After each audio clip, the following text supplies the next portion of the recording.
উনি চালানো অবস্থায় খিঁচুনি দিয়ে রিস্কার থেকে পড়ে গেছে। এখানে ব্রেক করছে, ব্রেক করার পর উনি নিজে থেকেই বসে পড়ছে। দেশ জুড়ে বইছে তীব্র দাবদাহ, গরমের তীব্রতায় নাভিশ্বাস জনজীবন।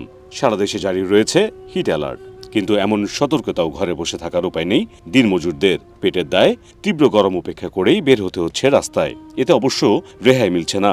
প্রায় প্রতিদিনই দেশের কোথাও না কোথাও হিট স্ট্রোকে মৃত্যুর খবর মিলছে। সোমবার রাজধানী ঢাকায় গরমে ছটফট করতে করতে মারা গেছেন আব্দুল ওয়াওয়াল নামে একজন রিকশা চালক। বিকাল 4:15টার দিকে এই রিকশা চালককে উদ্ধার করে ঢাকা মেডিকেল কলেজ হাসপাতালে জরুরি বিভাগে নেওয়া হলে চিকিৎসক তাকে মৃত ঘোষণা করেন। শাহবাগ থানার উপপরিদর্শক সুমন বসাক বলেন, ওই ব্যক্তি রিকশা চালিয়ে ঢাকা মেডিকেল নার্সিং কলেজের পেছনে কাঁপতে কাঁপতে রাস্তায় পড়ে যান। এ সময় দ্রুত তাকে হাসপাতালে নেওয়া হয়, কিন্তু বাঁচানো যায়নি। ধারণা করা হচ্ছে প্রচন্ড গরমে হিট স্ট্রোকে তার মৃত্যু হয়েছে। গরমে খুব ভিতরে অ্যাফেক্ট করছে, অ্যাফেক্ট করার পর এখানে ব্রেক করছে, ব্রেক করার পর উনি নিজে থেকেই বসে পড়ছে। উনি চালানো অবস্থায় খিঁচুনি দিয়ে রিস্কার থেকে পড়ে গেছে। তো এখানে রিস্কাওয়ালা যারা আছে বা জনগণ যারা আছে তারা এক সাইড করে ওনারা মাথায় পানি দিছে, ওই যাত্রীও পানি দিছে।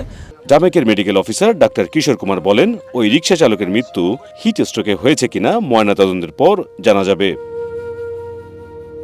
মিশুক মুস্তফা, প্রবাস খবর।